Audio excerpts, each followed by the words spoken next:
Welcome on back, everyone, to the channel. Of course, thank you so much for being here. Hope you're having a great day so far. Let's go ahead and move on into the next track here on the White Album. We're nearly done. We're nearing the end. I know I've elongated it a little bit, but let's be honest, I do that all the time. That's nothing new. Let's go ahead and listen to the track Cry Baby Cry. Of course, off the White Album, 1968. Is this like a good cry baby cry, like get it all out, you know, it's okay to cry, it's okay to express your feelings? Or is this like, haha, you're crying? I doubt it's the second, but let's give it a listen. We'll talk about it after. Let's dive on. Hold on, I gotta pull it up. In.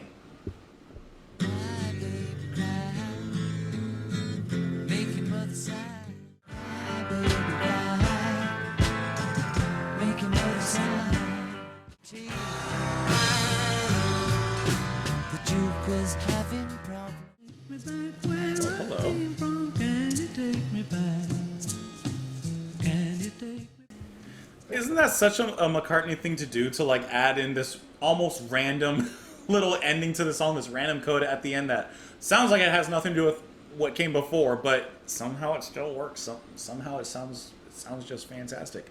Okay, so Cry Baby Cry is sung so smoothly to us, so soothingly, I should say, to us. It's comforting. I really like the soulfulness of it.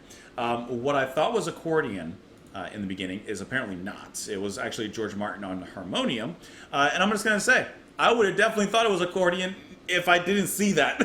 Because it sounded like one to me, but that's just my untrained ears. I love the little, what I would say, blitzes of guitar that come in, the electric guitar, because it only comes in for like a little short charge and then it backs right off. It doesn't continue on into the rest of the music and into the rest of that path, which I thought was a nice little choice. It just adds a little bit of electric moment to that moment, because in listening to the Beatles music, it's all about those moments. It's not about, well, it is. It's about the big picture, but it's just as much about the little brushstrokes in the big picture. And I think that the Beatles do a great job of adding so many details in their musical brushstrokes. Something I thought was kind of interesting was listening to Ringo's drumming in this particular track.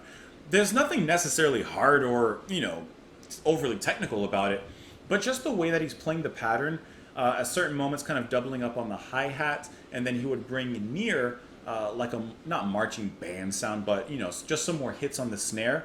And the combination of going back and forth between that, I think actually sounds kind of, what's the word? Like, deceivingly simple, I think is the best way to describe that. Because it doesn't sound like a hard pattern, and I wouldn't press it as a hard pattern. But there is some intricacy in that rhythm that he's creating there. And I think that that's something that would go a little bit unnoticed in this track. It's a small detail, but once again, it's about those brush strokes. And while Ringo's not literally stroking with any brushes on this particular track, as far as I can tell, he still is just as involved in the details of the musical menagerie? Why was that the word I was thinking of? That's not what I was thinking. Cry Baby Cry. Let me get to the lyrics. Cry Baby Cry, make your mother sigh. She's old enough to know better. The King of Marigold was in the kitchen cooking breakfast for the Queen. The Queen was in the parlor playing piano for the children of the King. Cry Baby Cry, make your mother sigh. She's old enough to know better. Cry Baby Cry.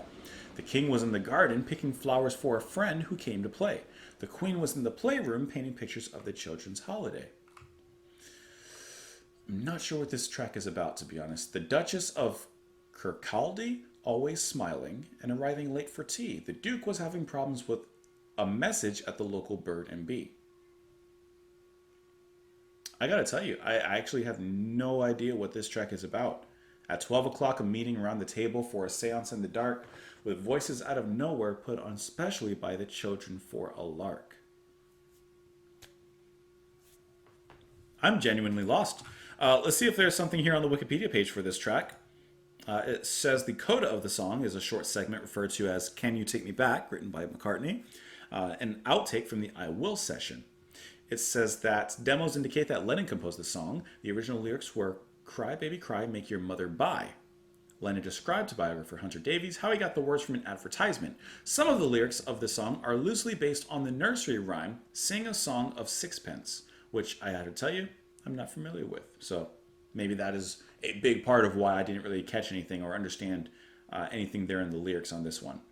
I'm just trying to see if there's anything else on here that's kind of stand outish about the lyrics or anything like that. It says Lennon McCartney falsetto backing vocals and tambourines. Tambourines. Martin's harmonium introduction, sound effects for T, and George Harrison's lead guitar. Yeah, I mean that is what is in the track. Yep, that is that is a great description of what's in this track. Yeah, I don't see anything necessarily else that stands out about any interesting facts or anything like that. But good song nonetheless.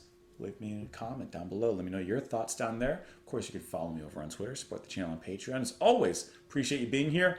And you know what? Another point before I end the video. Ever since starting this album, and even before that, everyone's been talking about the next track. What is it, Revolution number 9? Saying that it's experimental and that it's hard listening. People have been telling me to skip it, which I would never do on an album listen to skip a track. So I don't know it because I haven't heard it, but assuming it is as difficult listening as everyone is describing in the comments, I could even say that this is almost like a balm, a way to soothe us and relax us before whatever we're about to experience next. So I think in that case, kind of making a guess, but sounds like it would work in context. Anyways, just a last point. We will see you on the next... Why did I say we will see you? It's just me. I'll see you on the next video. Bye. Press the pause. Let me press the stop button. Bye, guys.